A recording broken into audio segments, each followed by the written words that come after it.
Today, I want to share with you the only mindset shift that you need to make if you're going to completely transform your life. Now, before you say, that sounds too good to be true, it's real. Okay. And by the end of this video, you'll understand the only thing that really needs to change if you want to improve your life in any real, meaningful, lasting, sustainable way. Okay. But before I share with you this powerful tool, okay, or this concept of the one shift that needs to make, I have a simple question for you, okay? And that is, you're aware that you have a human mind, am I right? Yeah. Most people kind of laugh when I ask them that question and say, yeah, of course, who doesn't? Okay. But I'll follow it up with another question and I'll say, well, how much do you know about your mind? And that question usually kind of catches people a little bit off guard. And it's typically then that they realize, I don't know how much, I don't actually know that much at all about my own mind. And I just think that that's fascinating. And the reason I say that is because we're in possession of one of the most advanced pieces of biological technology known to mankind. Okay. Most people, one, don't know much about it, and two, don't know how to use it to ensure optimal results. And I'm of the belief that the more that I know about myself and the more that I know about my mind, the better I can use it and the better results I can get.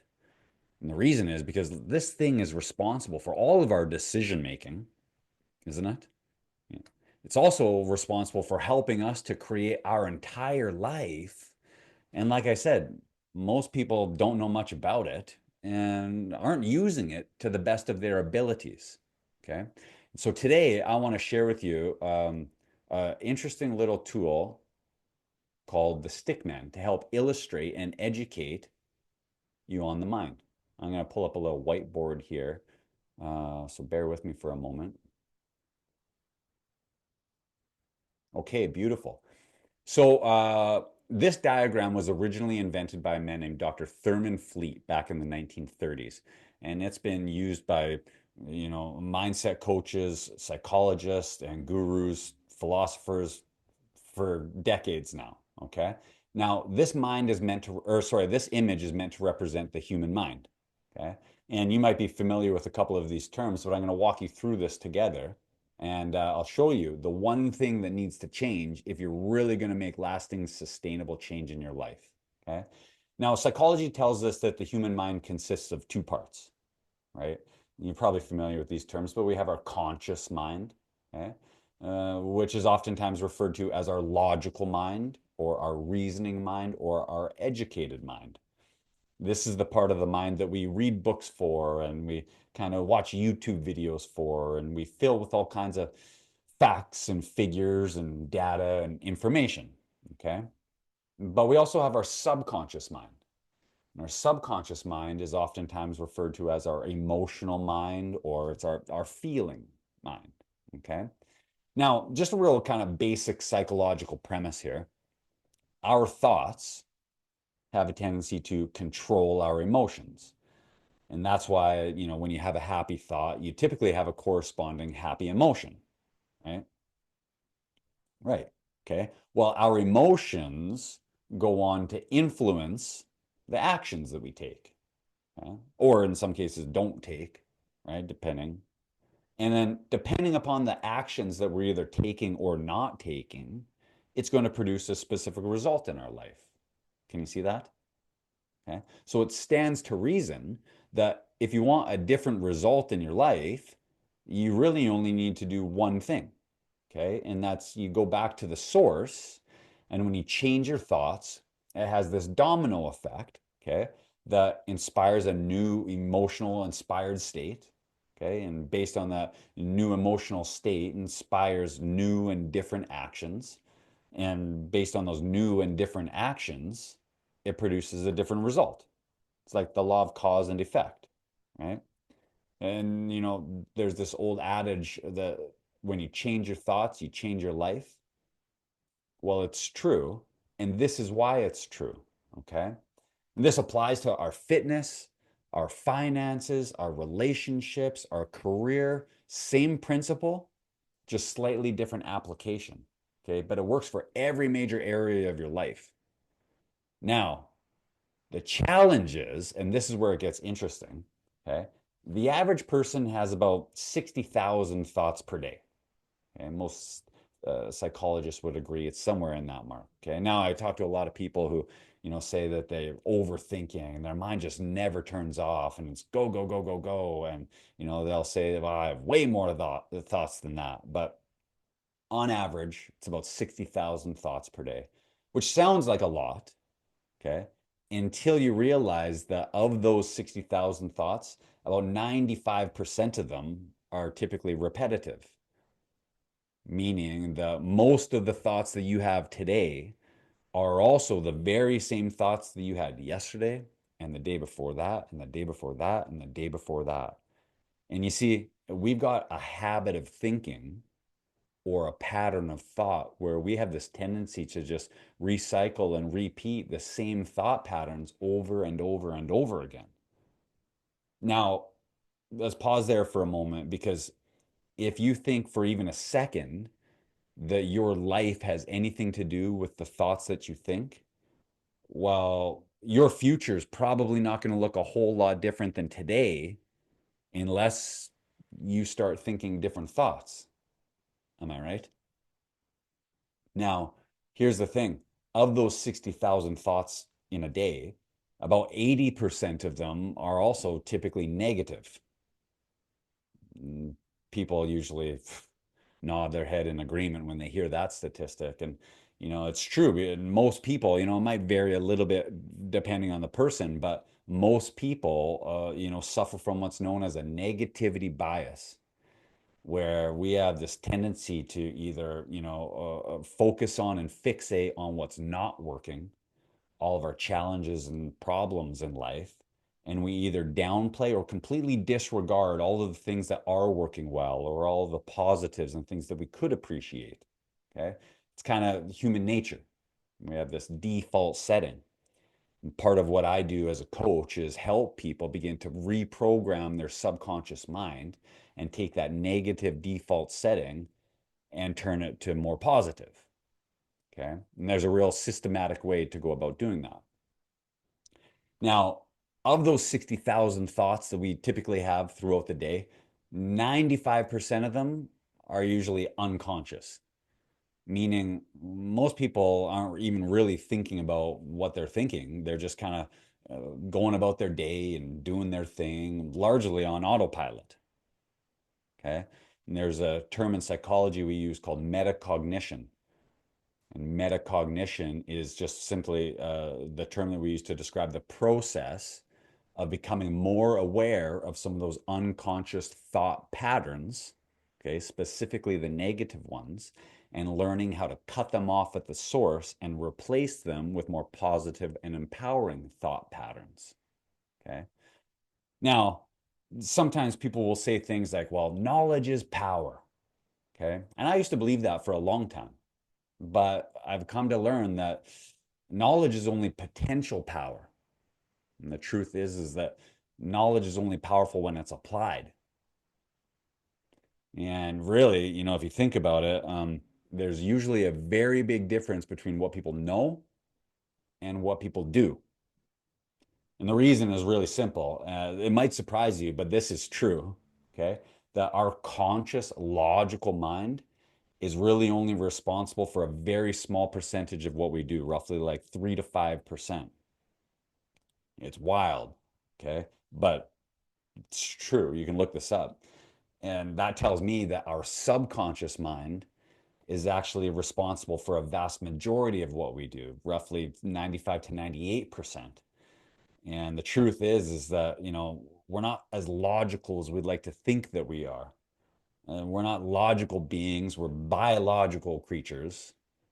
And that causes us to act emotionally based on how we're feeling in the moment. Okay. It's kind of scary when you really think about it, but it's real. And the truth is that our subconscious mind controls the vast majority of our behavior. Okay. Now, here's the thing, your mind operates just like a supercomputer. Okay. And your subconscious mind is the program that it runs. And if you want a different result in your life, okay, you quite literally need to reprogram your subconscious thoughts, attitudes, beliefs, habits, and perceptions. Okay? Now, we all have, a series of beliefs that are embedded in our subconscious mind. Some of them positive, but if you're a human being and alive on planet Earth, you typically have some sort of either negative beliefs or limiting beliefs that are holding you back. Okay. And it's oftentimes this that is stopping us from making potential or making good on our potential in life. And I always say that if there's something that you know that you could do, or maybe even should do, but it's not showing up in your daily actions or your behaviors, okay, it's because there's a subconscious block there. All right. And the truth is that, we've got our emotions, our beliefs, our habits down here in our subconscious mind. But we also have a little thing called a paradigm. And a paradigm is essentially what you can think of as like a belief system. Okay. And we have beliefs about all kinds of things. I mean, we have beliefs about money, you know, whether it's good or bad or how much is enough or not enough. And we have beliefs about food, what's healthy, what we, like, what we enjoy. We have beliefs about work, exercise, tattoos, cars, the works. Okay. We've got a belief about everything under the sun. Okay. But a large part of your paradigm is what's known as your self image. Okay. And your self image is exactly what it sounds like. It's your thoughts, your attitudes, your beliefs, and your perceptions about who you think you are, who you believe yourself to be. Okay. But it's also what you believe you're capable of and what you believe you're deserving of. Okay. Now, what's really interesting about this is that baked right into that, there's also beliefs about who you think you're not. You hear people talk, wow, that's just not who I am, or that's not me, or, this, that, or the other thing. I've always been this way, right? But there are also beliefs about what we don't think we're capable of, or maybe even what we don't think we deserve. Like I'm talking deep down inside level. Okay. Now, the really important thing about your self image is that you cannot outperform your self image. And the reason is because one of the strongest forces in human nature is the desire to remain consistent with our beliefs about ourselves and who we think we are. Now, your paradigm or your self image, it operates just like a thermostat. Okay. And I'm sure you all have some understanding of a thermostat and how that works, but your thermostat is set to a specific set point, right? And the temperature of the room, it might fluctuate a little bit up and down depending upon what's going on outside and the weather and the windows and stuff like that. Okay. But that thermostat setting, okay, is working around the clock to ensure that you kind of stay within this band of comfort, right? Well, here's the thing. Your self-image operates exactly the same way in the sense that while your results in life might fluctuate a little bit up and down, depending on outside circumstances and that sort of thing. Okay. But your self image is operating around the clock and behind the scenes in your subconscious mind to ensure that you stay within this band of comfort, AKA your comfort zone. Okay. An easy example might be, fitness or fat loss. It's one that everybody can relate to. You know, you could probably think of a handful of people, or maybe even been there yourself, maybe set a New Year's resolution or, attempted to start exercising more and eating better, right? And usually what happens there? Pretty good, stick to it for a while and that sort of, maybe even lose 10 or 12 pounds. But more often than not, after a month or two, what happens? Well, kind of revert back to old habits, old patterns, kind of drop off, and the weight goes right back up again, doesn't it? put it all back on, maybe even more, right? And that's an example of your self-image operating like that thermostat setting. But you see this in people's finances as well. You may have heard the statistic about, the average lottery winner. Okay, on average, most people who win the lottery end up filing for bankruptcy. I think it's 70% of people who win the lottery file for bankruptcy within 3 years.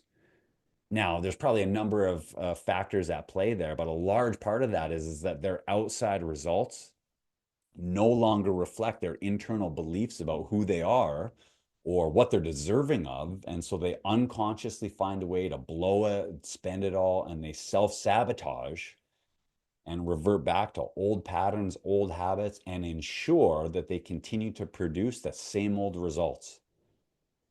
It's shocking, but it's true. And you can probably think of times in your life where either you've done that or where you've seen people that you care about do that. Okay. And the takeaway here is that unless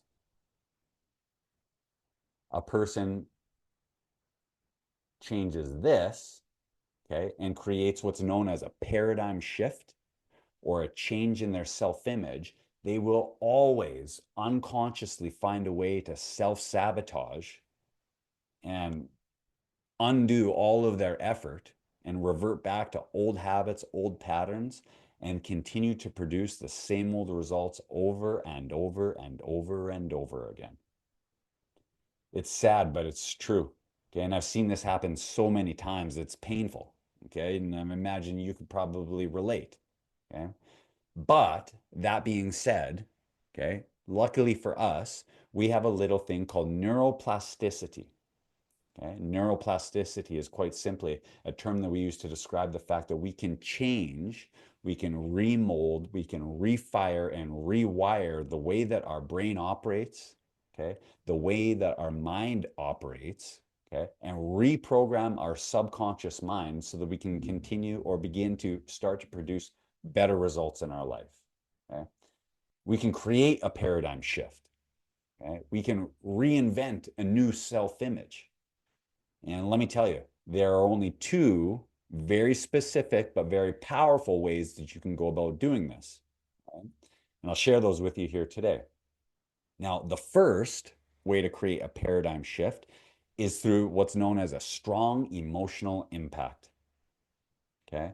Now, typically that's a crisis of some sort. Okay. It could be like, a health scare or a near death experience, but it's some form of like rock bottom, right? Where you're backed into a corner and now something has to change. Things are so bad that you've got to do something. Okay. Now, the thing with these strong emotional impacts is they're always negative, and two, they're outside of your control. So it's like, life's way of kicking you to the ground and making you do something different, right? The second way to create a paradigm shift is what's known as repetition of thought combined with elite level coaching. Okay. It's taking conscious control of those thought patterns and cutting off the negative ones. Okay.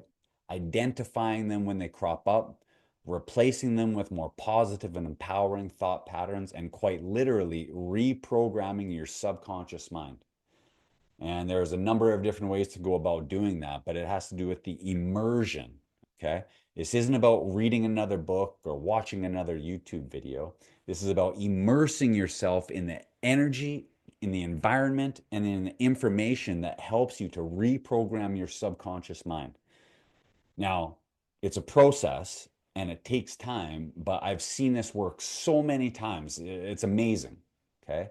And when we're talking about creating a paradigm shift or a new self image in order to help you produce lasting, sustainable results in a real tangible way, that's not the kind of thing I think I can help people with. That's the kind of thing I know that I can help people with because I've seen this over and over and over again. So if any of this video resonated with you and you're looking to make real, not only drastic or significant transformation in your life, but you'd like those changes to be sustainable for the long term and not just another flash in the pan or short-term results followed by inevitable self-sabotage, I encourage you to reach out and let's connect. I'm happy to share with you what that could look like to work together and how I can help you move forward. Regardless, I hope that you found this video helpful and informational, but just a little warning. Don't let this be just another little bit of information that you're aware of, but not applying or not showing up in your actions and behaviors regularly. Okay. So with that said, take care, talk soon, and I look forward to hearing from you.